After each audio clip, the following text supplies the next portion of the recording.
My daughter called me and said, "Mom, we're leaving tomorrow. I sold your beach house and your car. We needed the money." Then she hung up. No explanation. No apology. No goodbye. I'm 71 years old. A widow. And in that moment, my own child erased my entire life with a 20-second phone call. But while she thought she had taken everything from me, she had no idea what she had just awakened. 6 months earlier, my husband of 45 years had died right in front of me. Robert collapsed at the breakfast table after kissing my forehead and saying, "Good morning, my love."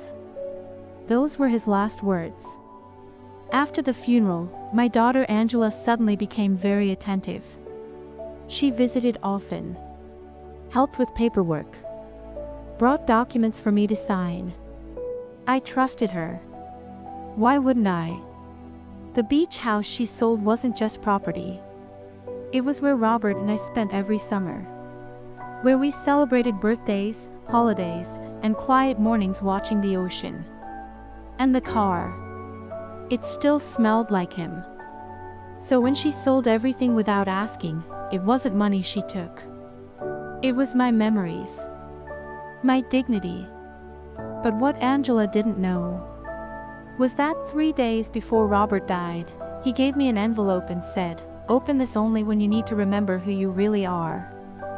That night, with shaking hands, I opened the envelope. Inside were deeds, bank records, legal documents, and a letter. "My love," Robert wrote, "if you're reading this, it means I'm gone. Everything we built is protected. Nothing is in Angela's name. She owns nothing." I almost dropped the papers. The beach house. Multiple properties. Even the apartment building where Angela lived.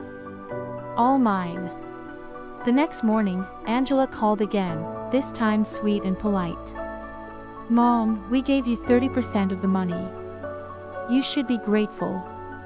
Europe is expensive." Grateful. For being robbed. I didn't argue. I didn't scream. I simply said, "Have a safe trip." Behind the scenes, I called a lawyer. Everything she sold was illegal. I could have destroyed her immediately. But instead, I waited. 3 weeks later, Angela came back early from Europe. Alone. Her husband had disappeared. The money was gone. And then she received a letter. An eviction notice. From a company she had never heard of. The company I owned. She called me crying. "Mom, I don't understand. I'm being evicted." I invited her over. She looked broken. Smaller than I remembered. Sitting at my kitchen table, she confessed everything. The lies. The greed. How she thought I was weak. That's when I placed the documents in front of her. Her hands shook as she read. You own everything," she whispered. "Yes," I said calmly. "And I always did." She collapsed into tears. "I'm sorry," she sobbed. "I forgot you were my mother." I helped her up. "I didn't punish you," I said. "I taught you." Today, I live in my home again. And my daughter. She works. She learns.